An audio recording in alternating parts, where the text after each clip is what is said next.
자, 이 경제입니다. 근대의 경제인데 우리가 알잖아. 근대에서 경제 파트는 무슨 주의야? 자본주의잖아. 근데 이때 자본주의는 무슨 주의라고요? 제국주의잖아. 그 제국주의가 우리같이 만만한 힘없는 아이들을 뭐하죠? 식민지로 만들려고 뭐 하는 거야? 경제 침탈하는 거지. 간단해. 이 침탈이라는 작용에 대해서 우리는 뭐 해야 돼? 저항이라는 반작용을 하는 거지. 그래서 순서는 뭐가 먼저 있겠어요? 침탈이 먼저 있으니까 우리가 뭐 한다? 저항을 하는 거겠지. 이걸 심플하게 정리하면 이게 이제 처음 시작되는 건 언제야? 1870년대부터 되겠지. 왜? 우리가 세계 자본주의 질서에 포함되는 게 뭐니까? 강화도주야. 개항을 해야 되니까. 자, 그 다음에 이제 언제가 나올까요? 1882년. 이게 굉장히 중요하겠죠? 왜냐면, 요때는, 요 시기는 누구와의 관계 설정이 중요해요? 일본과의 관계 설정이 중요하지. 왜? 이때 개항을 누구랑 했으니까? 강화도 조약 개항을 누구랑 맺었습니까? 일본과 맺었으니까. 우리 다 외웠던 게 기억나죠? 1관, 조선은 뭐다? 자주국이다. 4관, 부산 이외 두 항구를 개항한다. 그다음에 7관, 10관 기억나죠? 해안측량권, 또 뭐 치외법권, 이런 거, 영사집합권 이런 거 다 인정하는 거. 이런 것들이 핵심이라고 했더니 기억나잖아? 근데 경제에서는 중요한 게 5달 후에 7월 달에 맺은 게 있잖아. 조일수호조규 부록과 조일통상 장정, 다른 말로 조일무역 규칙이다. 기억나세요? 그래서 뭐 어떤 거 있었어? 강화도조약에 부록이 있고 뭐가 있다고 했어요? 조일무역 규칙이 있다고 했어. 이 조일무역 규칙을 다른 말로 뭐라 했어? 조일통상 뒤에는 장정이라고 부른다라고 했던 거 기억나죠? 그죠? 자, 이건 뭐라면 1883년에 요걸 뭐 한다고 했어요? 개정난다고 했잖아. 그치? 그래서 요게 여기서 어떻게 한다고 했어? 개정이 된다고 했어. 개정된 내용을 우리가 앞에서 공부했으니까 한 번만 더 해볼까? 개정된 내용 어떤 게 있었어? 제일 중요한 게 뭐랬어? 관세는 뭐 한다? 거둘 수 있게 된다라고 했잖아. 그럼 거꾸로 말하면 여기는 뭐야? 관세가 없었다는 얘기지. 그래서 여기는 뭐라고요? 무관세야. 또 하나, 관세를 얻는 대신 뭐야? 최해국대우도 인정을 한다 그랬잖아. 그럼 다시 말하면 여기는 뭐야? 최해국대우가 있다 없다? 없는 거였지. 원래 기억나잖아. 일본이 13관에서 최해국대우를 써왔는데 우리가 유일하게 잘한 게, 신원이가 유일하게 잘한 게 요거 지워버린 거야. 이걸 인정하지 않는 거라 했잖아. 그 다음에 세 번째는 뭐라고요? 방, 곡, 령에 대한 뭐야? 규정이 이때 설정된 거지. 1개월 전에 사전에 통보해야 된다라는 거잖아요. 그죠? 그럼 이때는 뭐라고? 그게 없었다는 얘기 아니야, 지금. 그럼 뭐야? 양곡에 무제한 유출이 허용된다라는 거잖아.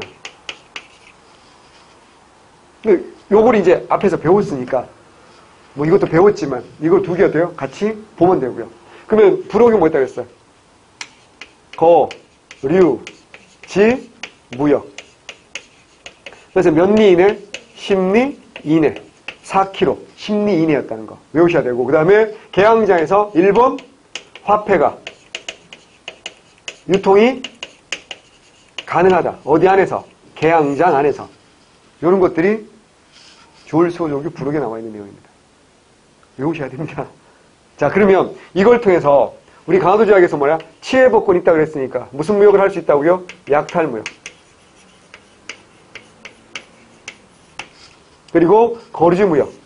자, 시험에 아주 잘 나오는 건 뭐죠? 거류지무역입니다. 그래서 요때까지는 하더라도 조선 상인을 매개로 무역하는 거야. 그럼 이때 조선 상인들이 어때요? 손해봤을까? 이익을 봤을까? 이익을 본 사람들이 있겠지. 누구야? 개항장의 객주라든가 여각이라든가 뭐 보부상, 부보상들. 요 조선 상인들이 손해보는 사람들도 있겠지만 이익을 보는 사람들이 많았다는 거 외우셔야 됩니다. 그래서 이때는 특별한 저항이 있어요? 없어요? 없잖아. 본격적인 특별한 저항은 어디서 나오는 거야? 80년대부터 나오는 거지. 그건 좀 이따 보기로 하고. 일단 요거 보셔야 돼요. 그래서 무역의 형태가 약탈무역, 또 뭐라고요? 거류지무역. 그리고 또 하나 더 해야 될 게 뭐냐면 이때 일본은 무슨 무역을 하냐면 중개무역을 합니다. 무슨 말이냐면 일본이 메이주 신한 지가 10년도 안 됐어 지금. 그러니까 일본이 공장에서 직접 면제품을 생산하지 못해. 그래서 뭐라고요? 영국산 면제품이야. 그럼 일본이 스스로 면제품을 공장 만들어 생산한 건 1890년대야. 그러니까 이때까지만 하더라도 영국산 면제품을 홍콩 같은 데서 수입해다가 우리나라에 배파는 무역이야. 근데 관세가 없으니까 어때요? 경쟁력을 가질 수밖에 없었겠지. 그래서 이런 거 머릿속에 정리하시는 겁니다. 자, 그랬는데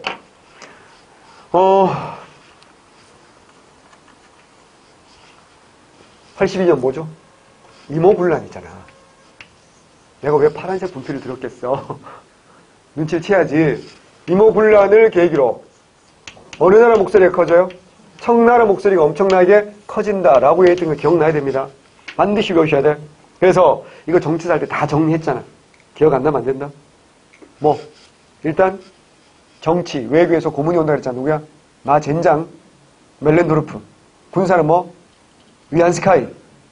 또 경제에서 말고 조청상민, 수륙무역장정. 기억나야 됩니다. 자, 그런데 82년은 그렇게 우습게 보면 안 된다 그랬잖아. 자, 82년 이모군란이 6월이잖아. 이미 4월 달에 뭐야? 조, 미, 수호, 통상조약 맺는다 그랬어요. 순서를 해야 된다 그랬어. 조미, 수호, 통상조약 내가 4가지 외우라고 그랬어. 태용, 뭐뭐 외우라고 그랬어. 최초로 최국대우. 또 거중조정. 또 치해법권. 그리고 뭐라고요? 마지막으로 뭐야? 관세.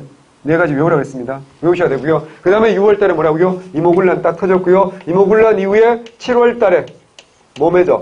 조, 일, 수호, 조규, 속약이라는 게 나와요. 자, 기억납니다. 정치사에서는 제가 여기서 쟤 때문에 물리 포기했네. 그러면서 뭐야? 재물포 조약이 중요하다고 했잖아. 재물포 조약의 내용이 뭐라고요?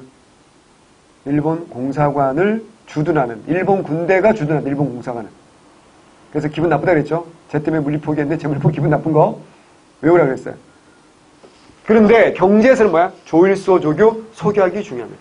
그래서 자, 심리 어떤 거류지를 몇 리까지 확대한다? 50리. 그리고 2년 후에는 100리로 확대한다.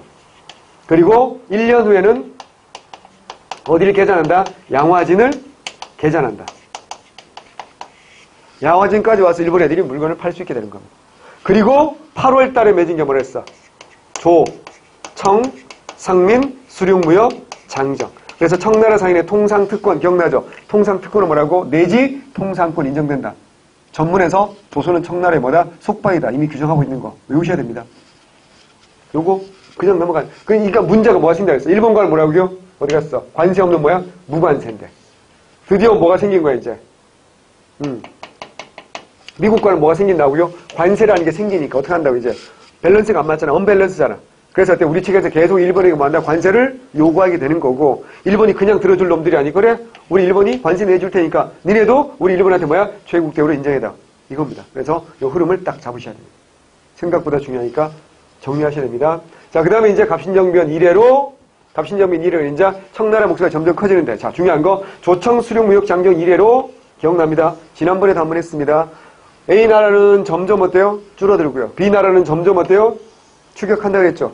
이 추격하는 나라가 어떤 나라를 했어요? 이게 1885년 기점으로 보면 1892년 이렇게 가면 A나라는 점점 줄어드는 게 어떤 나라고 일본은 점점 줄어들고 청나라가 점점 추격한다라고 했던 기억나고 이게 81대 19에서 55대 45까지로 줄어들고 실제로 어떻게 하는데 이게 뒤집어지죠. 이게 무슨 전쟁의 원인이다 그랬어? 청일전쟁이 아주 중요한 원인이 된다라고 했던 거 물론 저기 기억을 하셔야 됩니다.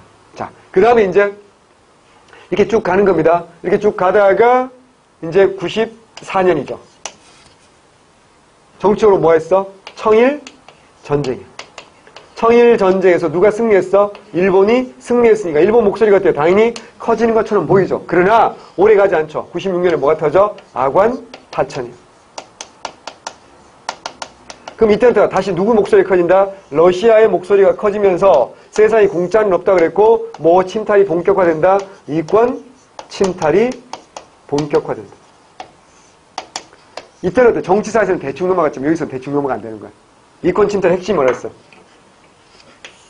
철도. 또 광산, 또 뭐? 삼림, 체벌권.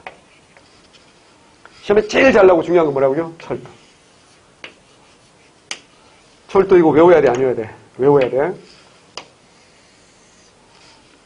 복잡합니다. 잘 나옵니다. 외우셔야 됩니다. 철도. 뭐부터 어떻게 외울까요? 개통되는 순서대로 외우시는 게 좋아요. 제일 먼저 개통된 게 뭘까? 경인선입니다. 네가 타고 다니는 철도입니다. 경인선. 지금은 뭐야? 지하철 1호선. 네, 경인선. 그래서 지하철 1호선이 제일 후지입니다. 제일 낡았죠, 그죠? 예, 막 덜커덩 막. 예, 조금만 방심하면 옆 사람 발 밟아야 되고 막 데이트 신청하고 막 이래야 됩니다. 그래서 힘들어요.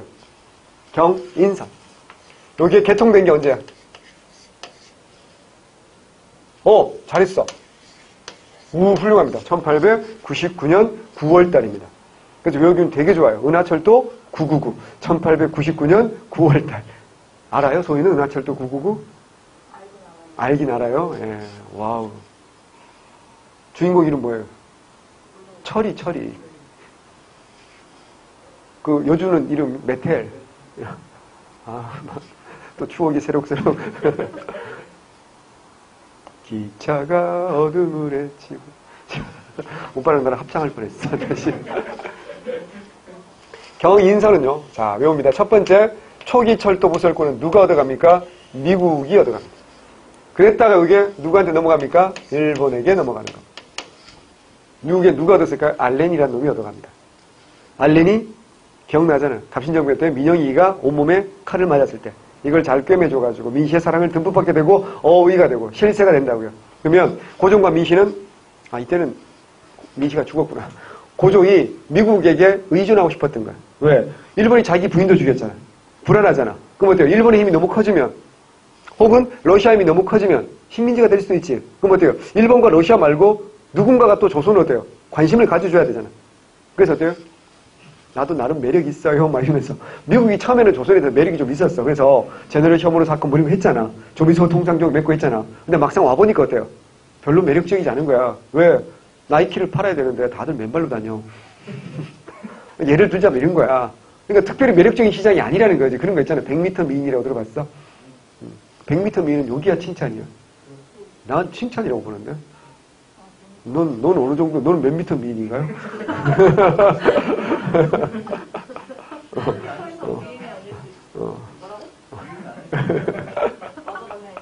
자, 학원에서 지금 싸움이 나오고 있습니다.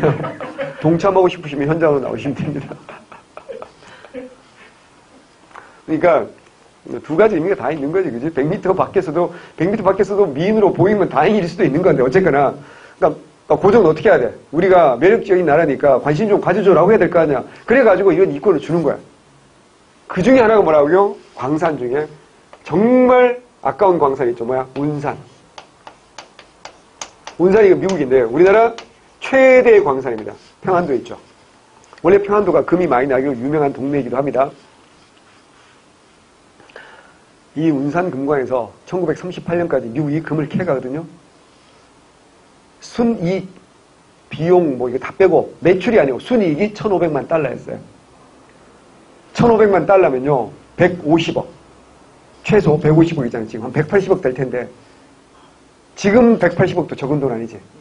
100년 전이면 상상을 봐. 진짜 이건 어마어마한 돈입니다. 얘기했잖아. 1907년 대한제국 국제보상운동할 때 1,300만 원이 대한제국 1년 예산이었다니까. 그러면 150억이면 진짜 막 악마에게 영혼을 팔아도 네 영혼 그렇게 비싸게 안 사줘요. 진짜 어마어마한 거죠. 이걸 거꾸로 말하면 뭐야? 우리가 빼앗긴 거예요. 생각해봐. 그러니까 이런 식으로 고종을 어떻게 한다고요? 미국의 사랑을 받고 싶었어. 은사는 영국이야. 얼마나 짜증나. 이렇게 외우는 방법이 되게 어려워. 그러니까 미운 너무 많이 밉잖아. 그거 얼마나 좋은 걸 빼앗겼으니까 미운 거 맞지? 그래서 미운 이렇게 외우시고요. 미운 은영이? 영은이? 영은이? 뭐 은영이라고 하든지 마음대로 하세요. 여자친구가 그러면 이름이 그러면 외우기 좋겠지. 미운, 뭐, 어쨌거나 이렇게, 뭐, 영은이, 뭐, 이렇게 외워두시면 좋을 것 같아요.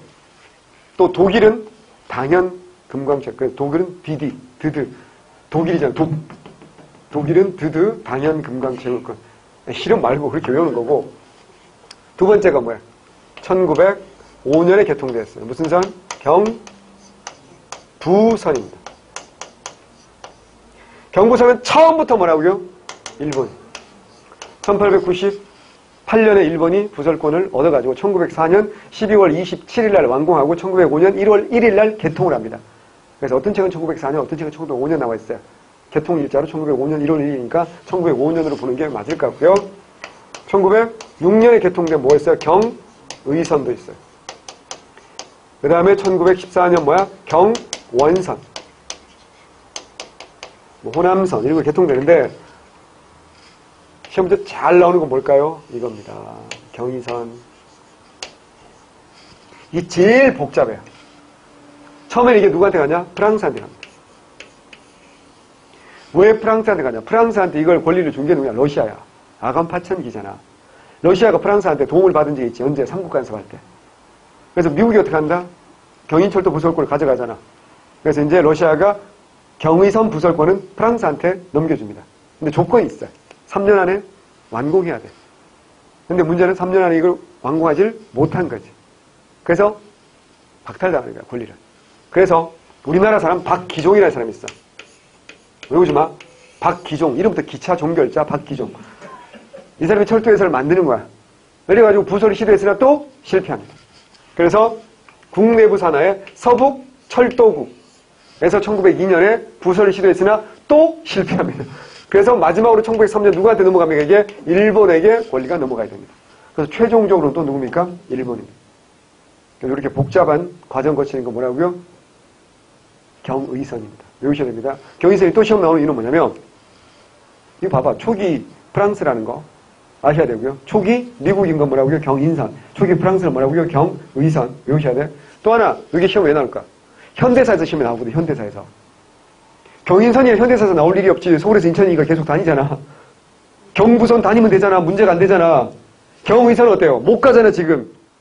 분단됐으니까. 근데 경의선, 동해선 복구사업. 남북 사이가 좋아져야 이게 가능하겠지. 뭘 계기로?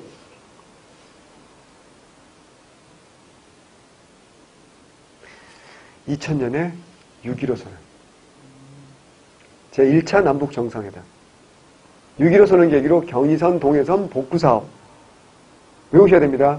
그리고 무슨 공단, 개성공단, 또 금강산 수로 아니고 뭐야? 육로관광, 이산가족, 정기상봉. 이게 전부 다 뭐야? 2000년 6.15 선언의 결과야. 거기에 무슨 선이 들어간다고요? 경의선, 복구 들어가는 거야. 그래서 외우셔야 돼. 현대사까지 연결해야 돼. 시험문제 낼 게 많지. 그래서 경의선 시험 나올 가능성이 굉장히 높은 겁니다. 더구나 지금 남북관계가 좋아지는 이 추세에서 이 문제 충분히 낼 수 있습니다. 외워두셔야 됩니다. 철도, 광산. 이거 뭐라고요? 압록강, 두만강, 울릉도. 전부 다 뭐라고요? 러시아. 여기는 좋아. 압두울러, 압둘러. 왠지 터번 쓰고 있을 것 같은데 압둘러. 닥치고 외워. 자, 그러다가 이제 1904년이죠. 무슨 전쟁? 러일 전쟁. 러일 전쟁 일본이 승리하고 나니까 이제 일본은 어떻게 할까? 기억나죠? 러일 전쟁 중에 이미 모 개강권을 요구했고요. 황무지 개강권을 요구했죠. 기억날 거고요. 그리고 이때 8월 달에 기억나? 제1차 한일해방 맺고 누가 온다 그랬어? 고문 온다 그랬잖아. 고문. 누구로? 그렇지. 메가다 와서 뭐 한다 그랬어? 1905년에 화폐 정리사. 그리고 플러스 우리 시설 개선 명분으로 차관을 엄청나게 빌려주는 겁니다. 그럼 이제 내가 왜 얘기하는지 알겠죠? 결국 이걸 갚아야 될 거 아닙니까? 그게 뭐라고요? 국채 보상운동. 봐봐. 도전하면 응전해야 될 거 아닙니까? 침략하면 뭐야? 저항을 해야 될 거 아니야. 그지? 그래서 1910년 국권 피달되는 과정까지 외세 침탈을 쭉 봤어요. 그러면 이렇게 딱 침탈을 크게 봤으면 이 밑에 이제 뭐 봐야 될까 이제 우리의 저항도 함께 봐야 되지 않겠습니까? 그럼 저항은 여기는 큰 저항이 별로 없을 것이며 여기서부터 이제 저항이 들어가겠지. 80년대 넘어가면서 어떻게 나온다고 했어? 앞에서 한번 했는데 우리 보부상이라든가 객주 여각들이 타격을 받지 않겠습니까? 그래서 보부상들을 도와주기 위한 뭐야? 해상 공국이라는 관청이 1883년에 만들어졌었고 갑신정부 때 폐위자라는 목소리가 나왔고 1883년에 객주 여각을 지원해주기 위해서 근대적인 뭐야? 상회사. 이게 뭐야? 대동상이라든가 장통회사 이런 게 만들어지게 됐다고 했어요. 자, 그 다음에 이제 쌀을 자꾸 빼앗아가니까 89년과 90년 요 사이에서 무슨령이 내려지기도 하고 방곡령이 내려지기도 했고 90년에는 무슨 투쟁도 하냐면 상인들이 철시 투쟁도 합니다. 철시가 뭐 시장에 철수하는 거야. 이거요. 조선 후기가 되면요. 엄청난 위력을 발휘한 투쟁이야. 생각해봐. 서울시내 모든 상인들이 다 뭐 한다고요? 문을 닫아버려.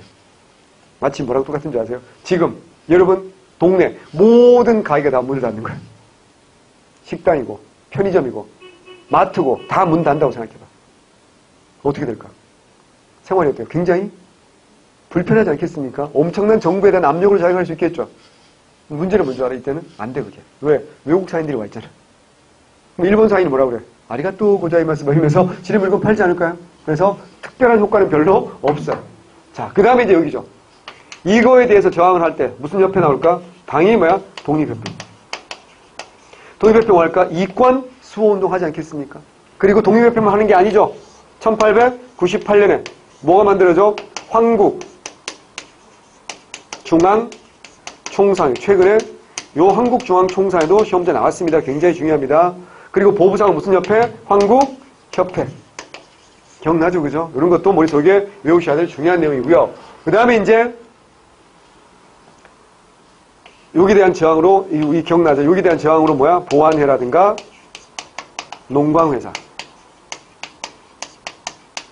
나왔었고, 그 다음에 1907년에는 뭐가 나오죠? 국채보상원. 뭐 요런 것들을 중심으로 공부를 하는 겁니다. 그러니까 큰 틀을 딱 잡으셔야 돼요. 그래서 항상 순서 문제 충분히 나올 수 있으니까. 그 다음에 요 사료 굉장히 중요하니까 큰 틀을 일단 딱 잡으시고 세부적으로 이제 문제 점수를 잡아갑시다. 외세 경제 침탈. 자, 봅니다. 개항 이후 일본 상인의 침탈은 요거는 76년부터 82년까지고요. 거류지 무역, 그 다음에 약탈 무역, 그 다음에 중개 무역이라고 했어요. 중개 무역 읽어볼게요. 딴 건 여러분 읽어보시고요. 일본 상인들이 영국산 면직물을 들여가 팔고 조선에 쌀, 콩, 소가죽, 금 등을 사들여 일본에 보낸다. 국내 면직물 공급이 타격받고 쌀값은 올라갈 수밖에 없겠죠. 쌀과 콩은 식량이니까 당연히 중요하고요. 생각보다 일본인들이 소가죽을 좋아합니다. 왜냐면 이 소가죽이 뭐가 되냐면 전쟁 물자가 돼요. 전쟁 물자예요. 왜냐면 군인들 신발 있잖아. 소가죽입니다. 또 소총에 그 멜빵 이런 거 있잖아요. 이거 다 소가죽으로 해야 돼요. 이게 튼튼해. 그래서 일본은 굉장히 이거를 많이 가져갑니다. 그럼 우리한테 뭐 갖다 판다 그랬어요? 비누라든가 성냥 이런 거 갖다 판다고 했더니 기억나죠? 그죠? 이건 한번 설명했어요. 예. 그래서 그림으로 한번 나와 있으니까 한번 보시면 되고요. 자, 진짜 중요한 건 밑에 자세히 보기.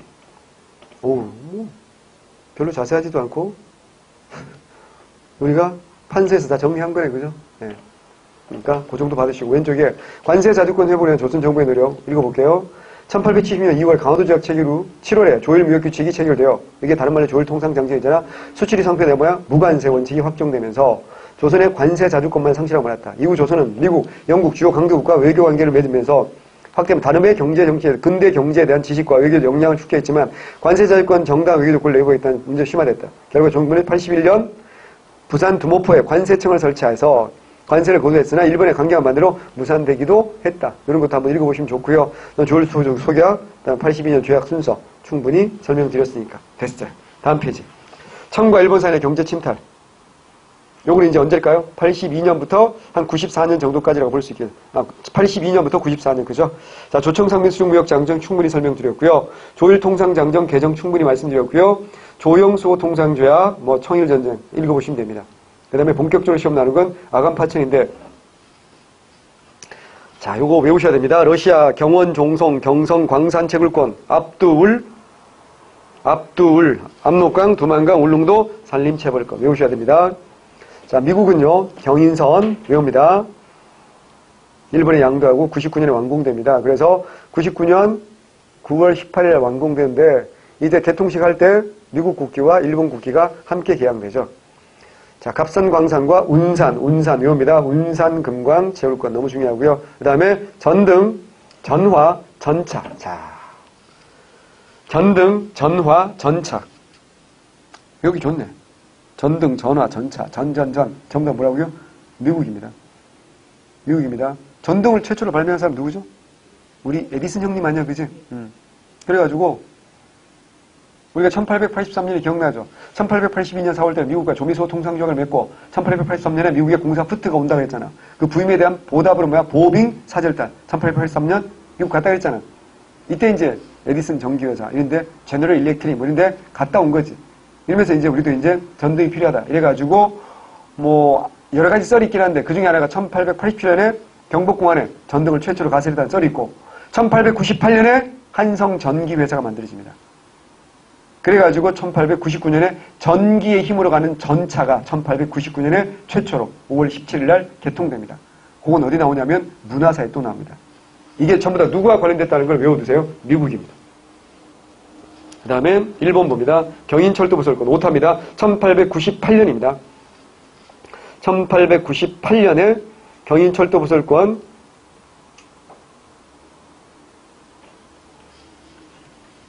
자, 처음에는 이게 미국이고요.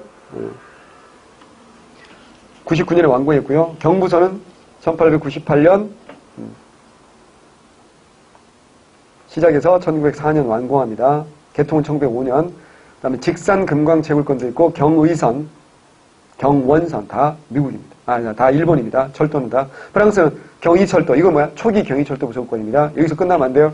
독일은 당연 금강, 영국은 은산인데 그래서 오른쪽 날개에 보면 맨 밑에가 제일 중요하죠. 맨 밑에 경의선에 대해서 정리를 너무 잘 해놨죠. 프랑스가 부설권 얻었다. 재정 부족으로 상실. 박기종의 대한철도회사 실패. 1902년 국내부의 서북철도국 설치 실패. 1903년 일본에 넘어갔고 1909년 완공됐죠. 그 다음에 위에 올라가면 조율통상장정 개정 다 설명드린 거고요. 그 다음에 자, 맨 위에 청상인의 경제 침투. 자, 봐. 어떠한 벽촌은 시골이죠. 장날에 청나라 사인이 오지 않는 곳이 없다. 지금까지 안성시장에 수원 사인이 많았는데 외국 물품 인천에서 구입하여 판매하는 사인들이 100명이나 됐다. 요즘 들어 안성시장에 청나라 사인 별로 청나라 애들이 개떼처럼 밀고 들어온다. 언제 이후에 이모군란 이후에 조청 상민수령무역 장정 이후다. 80년대 이후라는 걸 우리가 알면 돼. 시기를 구분하면 됩니다. 넘어갑니다. 자, 그 다음에 716쪽.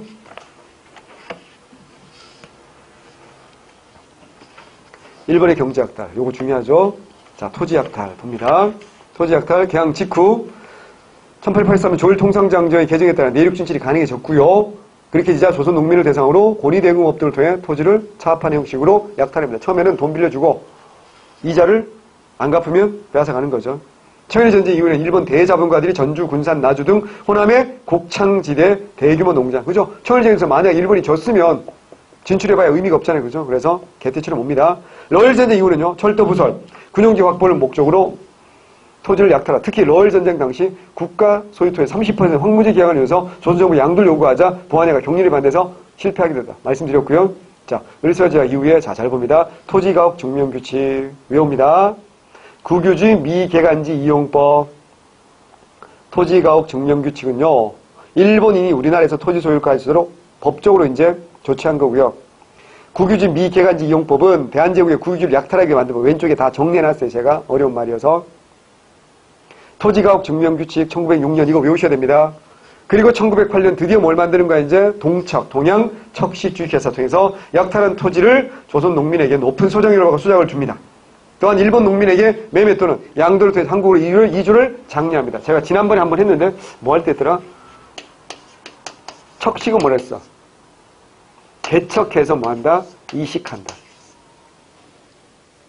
새로운 토지를 뭐 한다? 개척을 하는 거야. 그래서 일본 애들 어떻게 이쪽으로 옮겨서 살게 하는 거지. 그럼 어때요? 일본이 조선을 완벽한 식민지를 지배하는 방법은 간단하다니까. 이 한반도에 일본 놈들이 더 많이 살면 돼. 그럼 어때요? 당연히 어때요?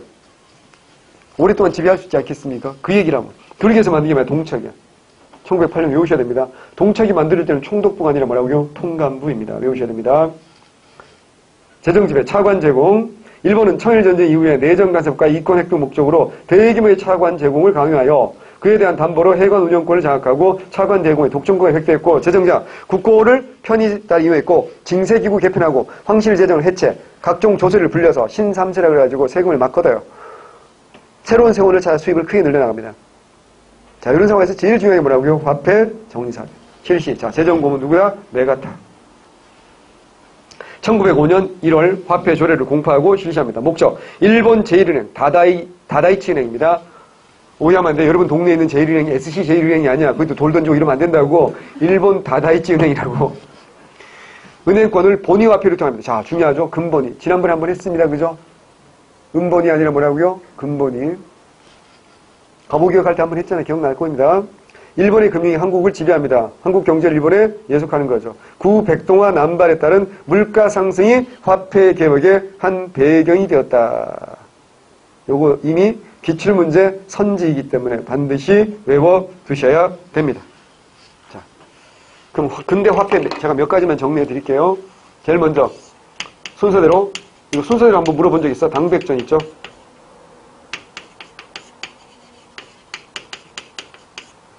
그 다음에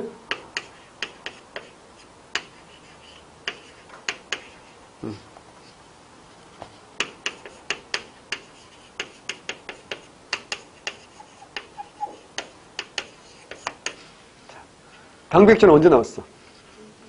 1866년이잖아. 내동패 1882년이야. 이게 최초의 근대화폐.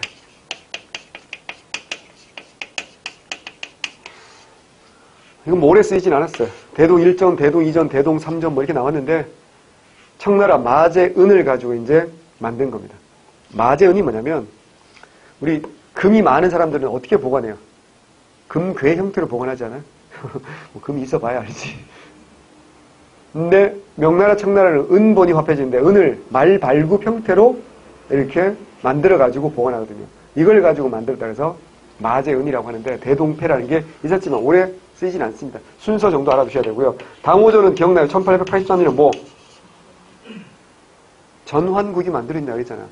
그 전환국이 1904년에 메가타가 없앤다고 그랬잖아. 그 전환국에서 뭐야? 당호전 이거 만들었고 1892년부터 이제 백동화라는 걸 만들었어요. 근데 이제 1904년까지 끝이죠. 메가타가 화폐정사업 하면. 근데 이게 백동화를 너무 많이 만들어가지고 인플레이션 이런 게 그리고 뭐 가짜돈 이런 것도 막 나오겠죠. 그래서 이런 것들 때문에 화폐 개혁할 필요성도 있기는 있었다 없었다? 있었다. 아무리 우리나라 역사지만 우리나라 역사에도 돼. 일본 무조건 나쁜 놈입니다. 뭐 이런 건 아니잖아요. 팩트를 기반을 했을 때 그래서 구 백동화 남발에 따라 물가 상승이 화폐 개혁의 하나의 원인이다. 그러니까 화폐 개혁할 필요성도 있었지만 이런 식으로 폭력적으로 일본 놈들이 우리나라도 뭐 아예 못 쓰게 하고 일본에서 돈 찍어온다 말이 안 되지. 그럼 화폐 개혁을 하면 주체가 누가 했어야 돼? 우리가 했어야 되는 거지 당연히. 그 얘기입니다. 방식. 기존의 엽전과 백동화. 엽전이 뭐야? 상평통보겠지. 이런 것들을 어떻게 한다고요? 새로운 화폐로 바꿔주는데 백동화를 질에 따라 갑, 을, 병종으로 구분해서 차등 교환하는데 갑종은 1대1로 교환해줍니다. 근데 을종은요 5대1로 교환해줘요. 병종은 아예 교환을 안 해줍니다. 무슨 말이냐면 아주 쉽게 말하면 돈 없나? 돈이 있는데 헌돈을 새 돈으로 바꿔주잖아요. 그럼 어떻게 한다고요? 성경책 안에 넣어가지고 아주 빳빳한 새 돈이야. 그럼 어때요? 똑같이 5천원짜리를 5천원짜리로 교환해줘요. 근데 이게 어때요? 그럼 구겨지고 막 일곡이 눈에 막 상처 내놓고 막 이러고 있어요. 그럼 어떻게 한다고요? 그래도 형태는 괜찮다. 그럼 어때요? 1,000원으로 교환해주고요. 이게 너무 지저분해서 율곡이인지 퇴계이와인지 구별이 잘 안 된다. 그럼 어떻게 한다고요? 아예 교환 안 해주는 겁니다. 근데 문제는 뭐야? 이거 분류를 누가 한다? 일본 놈들이 하는 거야. 병종으로 분류된 화폐가 70%가 넘어요. 그럼 병종 화폐는 갑자기 뭐가 된 거야? 어제까지 화폐에서 뭐가 된 거야? 쓰레기가 된 거야. 그럼 유통되는 화폐의 양이 늘어나는 거야? 줄어드는 거야? 당연히. 줄어들겠지. 그럼 어떻게 돼? 돈이 흔해져요? 귀해져요? 귀해지는 거지. 이걸 뭐라고 해? 금융공황이 발생하고. 그래서 금융공황이 발생하니까 어때요? 돈이 돌지 않겠지. 돈이 안 돌면 어떡할까요? 망하는 기업들이 속출할 수밖에 없지 않겠습니까? 그 얘기입니다. 자, 질문. 화폐정사합의 결과, 대답 잘해야 돼, 소희야. 화폐정사합의 결과, 물가가 폭등해서 경제가 혼란에 빠졌다. 5X야. 화폐정사합의 결과, 경제가 혼란에 빠졌다. 5야. 말도 안 되지. 물가가 폭등할 리가 없잖아, 생각해봐. 돈이 흔해져, 귀해져. 귀해지는 거잖아. 물가가 폭등하려면 흥선대원군이 당백정 발행하시 돈이 어때요? 흔해져야 물가가 올라가는 거지. 오히려 물가는 떨어집니다. 돈이 귀해지기 때문에. 무슨 말인지 아시겠죠? 요거 뭐랑 비슷하다고? 조선위기에 전황 발생하고 비슷하다고, 전황. 유통되는 화폐가 부족한 거지, 그지? 그게 전황이었잖아. 그 얘기입니다. 그래서 결과 극심한 금융공황으로 다수의 상인들이 도산한다. 무슨 말일까? 일본 애들은 화폐 정사합을 걸 이미 알고 있었기 때문에 정보를 알았을 거 아니야. 그래서 돈을 뭐로 바꿔놨을까? 물건으로 바꿔놨겠죠. 토지로 바꿔놨겠죠. 건물로 바꿔놨겠죠. 우리 상인은 그걸 몰랐으니까 어때요? 다 돈을 잔뜩 가지고 있었는데 시간 지나니까 뭐가 된 거야? 쓰레기가 된 거지. 이게 왜 중요해? 이게 왜 시험 잘 나오면 이유가 있어요. 왜 시험 잘 나올까? 일본 놈들 주장 항상 그거 아니야. 일본이 조선을 뭐로 만들어서 식민지로 만들어서 뭐 했다. 근대사를 발전해줬다. 이 얘기잖아. 근데 우리 주장은 그걸 어때요? 깨야 되잖아. 봐봐. 자본주의가 발전하는데 내가 지난번에도 한번 얘기했어. 일단은 상인들이 돈을 벌어야 돼. 이게 상업자본. 그 상인들이 어떻게 한다? 돈을 벌고 있으면 기계적인 혁명이 나타나, 과학혁명이 나타나면 이게 무슨 자본으로? 공장 지어가지고 어떻게 한다? 산업자본으로. 그래서 무슨 주의가 발달한다? 근데 자본주의가 발달한다. 이렇게 가는 거거든. 그럼 조선후기 이래로 우리 상인들이 돈을 많이 모아놨다는 거지. 본원적인 자본의 축적이 좀 돼 있었는데 뭐로 완전 박살나는 거야. 화폐정사합으로 완전 거지가 돼버린 거지. 그래서 우리 스스로의 힘으로 오히려 어때요? 근대로 넘어가는 걸 때 일본이 뭐 했다? 막았다. 대표적인 사건이 뭐야? 화폐정사합이야. 그래서 여러분 생각보다 이게 어때요? 중요하고 시험에 잘 나옵니다. 외우셔야 됩니다. 자, 화폐정사합 밑에 읽어볼게요. 백동화 상태가 매우 좋은 갑종은 개당 2전 5리 가격으로. 상태가 좋지 않은 을종은 1전으로. 그리고 모양과 질이 조잡하여 화폐를 인정하기 어려운 거는 사들이지 않는다. 보셔야 돼. 이게 화폐정사합이야. 아무런 예고도 없이 돌연히 이와 같은 발표를 하고 바로 실시하면 이를 알지 못한 백성을 죽이는 것을 어떤 것 찾을 수 없다. 한국은 아직 문화 정도가 유치하고 민간에 배부되는 소위 관보가 겨우 30부에 불과하고 신문지와 같은 것도 3,000부 정도만에 불과한다. 그럼에도 불구하고 발표와 동시에 시행해 이 조치를 뭐라. 그러니까 너무 급하게 했다는 얘기 아니야. 경성사업해석위원이 일본 정부에 제출한 청원서. 뭐 당연히 무시당하죠. 왼쪽에 사료봅니다. 화폐정사. 본위 화폐를 뭐라 한다? 금. 은이 아니라 뭐야? 금. 구백동화폐 교환 만료 시한은 만 1년 이상으로 탁지부 대신이 편리하기 전에나 탁지부 구백동화 화폐 교환 만료에는 통용을 금지한다. 대체 무슨 말이야? 이게 화폐정사입니다. 다음 페이지. 이제는 우리의 경제적 구분도입니다. 우리의 저항입니다. 상업자본의 육성, 배경, 외국자본 침투에 대응하여 자본주의적 근대경 결산 노력 경제하는데 활동 시전상이. 자, 외웁니다. 한국중앙총상에 써야 돼. 몇 년? 몇 년일 것 같아요? 황자가 들어갔잖아. 황제지. 1897년 넘어야 되겠지. 1897년 10월 12일 날 황제 지시했거든. 1898년입니다. 한국중앙총상에. 독립협회와 함께 자유민권 창권운동을 전개하기도 합니다. 아셔야 됩니다. 두 번째, 경강사인. 경강사인이 뭐야? 한강을 무대로 장사하는 게 경강사인이었잖아. 일본 사인들이 증기선을 이용한 정부의 세고 군반 독점에 타격을 받습니다. 안 되겠다. 일부 사인들이 증기선 구입하고요. 그래서 서울 중심의 미국 유통 분야의 상권을 유지하게. 무슨 말이냐면 경강사인이 자기들이 물건 팔아서 미국 어물 팔아서 돈을 벌기도 하지만 경강사인의 수입원 중에 또 하나가 뭐냐면 정부의 세곡을 운반하는 거야. 세곡이 뭐야? 세금으로 걷는 곡식이야. 세금은 1년에 한 번밖에 안 걷잖아요. 그러니까 어떻게 한다고요? 충청, 전라, 경상도에서 배를 옮겨야 될 거 아닙니까? 근데 정부가 가진 배도 있긴 있겠지. 관선이라고 해서. 근데 1년에 한 번밖에 안 쓸 건데 이걸 무지하게 많이 가지고 있을 이유가 없잖아. 그럼 누구한테 옮겨달라고 할 수도 있어요. 경강사인에게 옮겨달라고 할 수도 있단 말이야. 그리고 뭘 주면 돼, 정부는? 돈을 주면 되는 거 아니에요. 근데 여기서 부작용이 생길 수 있어요. 부정비리가. 어떻게 하면 될까요? 사또가, 그 지방관이 세금을 걷어서 배에서 실어 보냈는데 태풍을 만날 수도 있잖아. 생각해봐. 그래서 바다에 가라앉았어. 그럼 어떻게 해야 돼? 백성들은 세금 이미 걷은 거 아니야. 바다에 가라앉았다고 또 걷을 수는 없는 거 아니야. 그럼 어떻게 한다? 무릎 꿇고 임금한테 전화. 쏘리. 이러고 어때요? 편지 보내는 임금한테 그래 할 수 없지. 내년부터는 조심해. 이러고 보낸단 말이야. 그럼 어떡할까 이 새끼가? 나쁜 생각 할 수도 있지 않을까? 이럴 수 있구나. 어떡할까요? 세금으로 보낼 때 어떻게 한다고? 진짜 쌀을 씻는 게 아니라 모래, 뭐 이런 것들 잔뜩 실어가지고 부피만 빵빵하게 우리 군대에서 가짜 군장 싸듯이 이렇게 실어가지고 어떻게 한다? 배도 어떻게 한다? 허름한 배, 선조하고 어떻게 한다? 합의해가지고 바다 가서 일부러 빠뜨려버린 거지. 그리고 올해 또 바다에 빠져가지고 임금 좀 이상하긴 하지. 아, 이 자식 가는 데마다 이상하네. 근데 얘가 권력자의 집안이거나 하면 어때요? 민씨 집안이야. 어떡할 건데? 그럼 이런 식으로 합법적으로 어때요? 삥을 뜯어먹을 수가 있어 없어? 있지. 그럼 정부 입장에서 어떻게 한다? 위험이 훨씬 더 덜한 뭐야? 일본 증기선에게 이걸 맡기는 거야.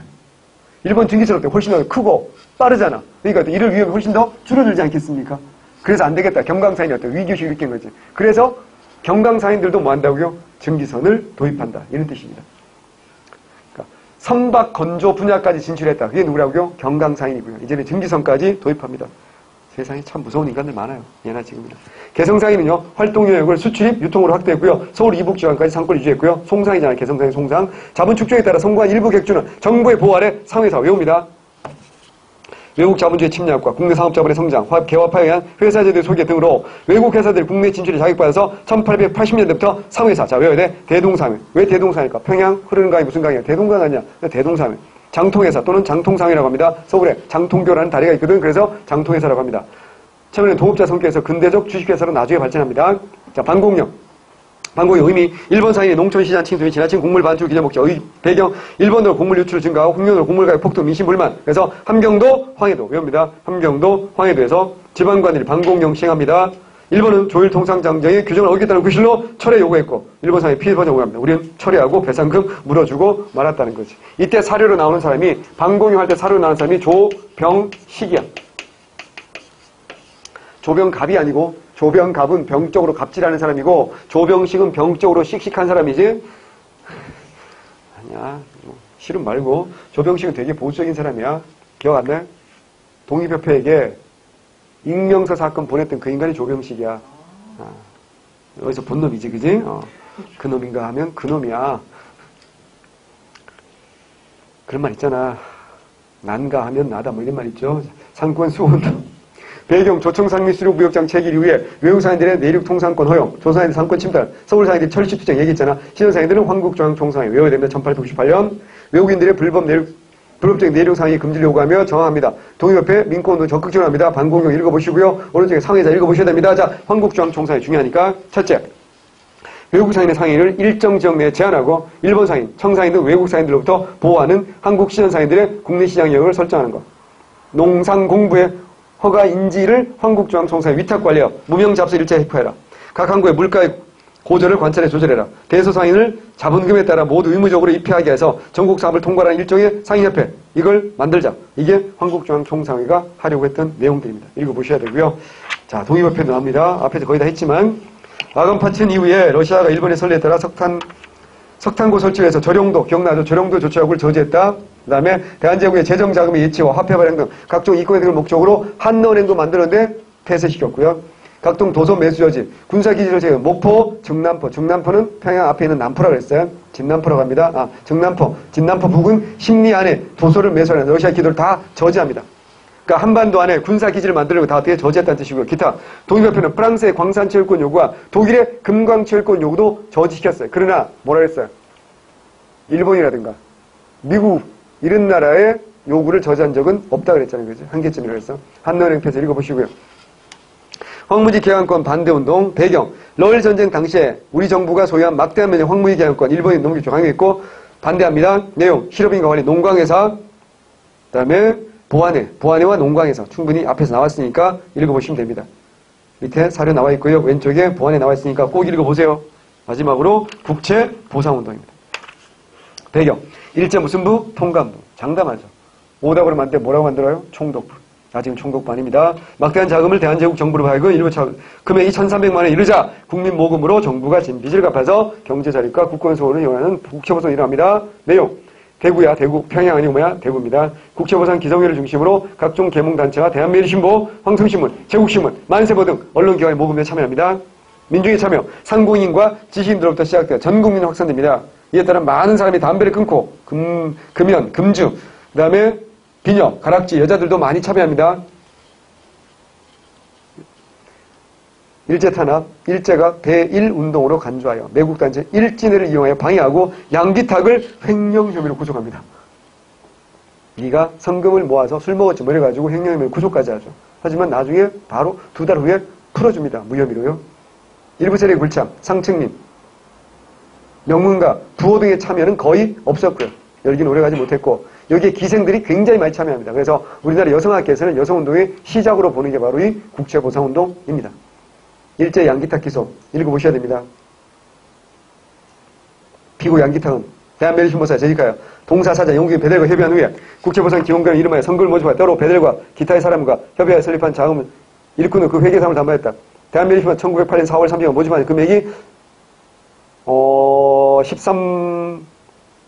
13만 2,982원 32원 인정한다. 그런데 겨우 6만 1,000원밖에 안 해서 일반 의원자를 기만하고 차익은 7만 1,000원을 횡령하였다. 그냥 이건 뇌피셜이야. 일본의 주장일 뿐입니다. 전혀 그렇지 않았습니다. 그래서 구속까지 시켰죠.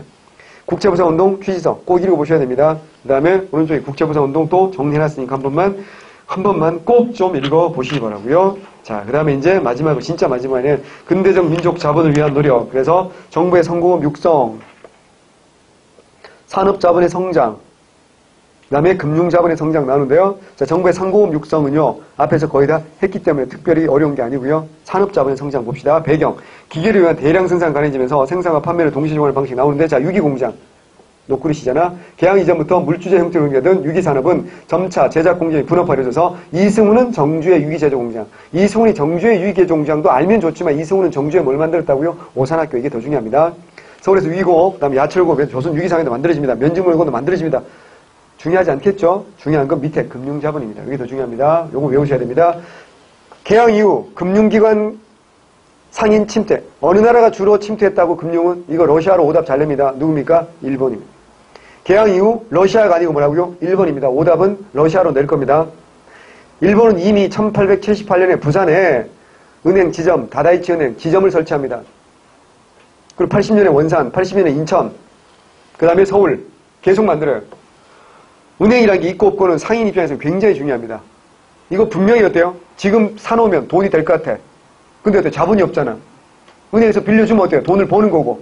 못 빌리면 못 버는 거잖아. 그러니까 상업활동에 있어서 은행이 굉장히 중요한데 일본이 가장 먼저 들어왔다는 겁니다. 관료 중심. 그래서 우리도 은행이 필요한데 광무개혁을 전후하여 조선인 관료들이 중심돼서 조선은행 기억나요? 1896년 외우라 그랬어. 순서 외워야 돼? 1896년 기억나죠? 뭐 할 때 했어? 가보개혁 할 때 했잖아. 조세 못납파, 금납파 할 때 이제 세금을 돈으로 내야 되고 정부 입장에서 세금을 돈으로만 거두니까 이거를 안전하게 보관해야 되고 이게 은행이 필요하죠. 그래서 1896년 조선은행 만들어지고요. 그래서 국고 출납 업무와 지방의 지점도 주었으나 얼마 전에 폐쇄했고 민간은행 한성은행 외웁니다. 1897년 한성은행.